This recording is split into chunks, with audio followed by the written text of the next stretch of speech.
వినాయక చవితి సందర్భంగా మధ్యప్రదేశ్లోని పురాతన నగరమైన ఉజ్జయినిలో వెలిసిన శ్రీ చింతామణి గణపతి ఆలయం గురించి ఈ వీడియోలో మనం తెలుసుకుందాం.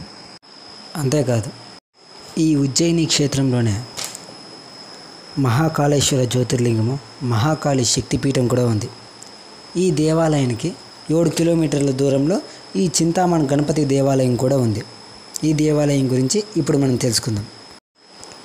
ఇక్కడ ఉన్న ఈ గణపతిని చింతాహరణ గణపతి అని లేదా చింతామణి గణపతి అని కూడా అంటారు. చింతాహరణ అంటే భక్తులకు ఉండే చింతలను పోగొడతాడు అని అర్థం.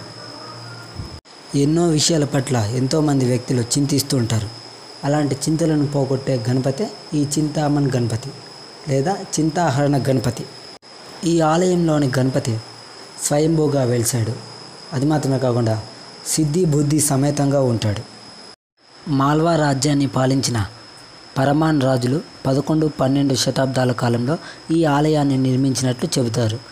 ఉజ్జయిన్లోని మహాకాళేశ్వరుడికి, మహాకాళికి దర్శించుకోవడానికి వచ్చే భక్తులు మహాకాళేశ్వర ఆలయానికి 7 కిలోమీటర్ల దూరంలో ఉన్న ఈ చింతామణి గణపతి ఆలయాన్ని కూడా తప్పనిసరిగా దర్శించుకుంటారు.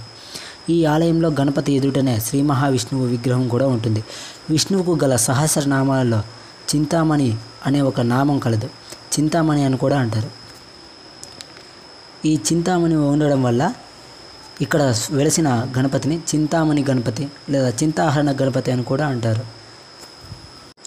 చరిత్ర ప్రకారంగా చూసుకున్నట్లయితే ఈ ఆలయం త్రేతాయుగంలో సీతాదేవి నిర్మించినట్లుగా ఉంది.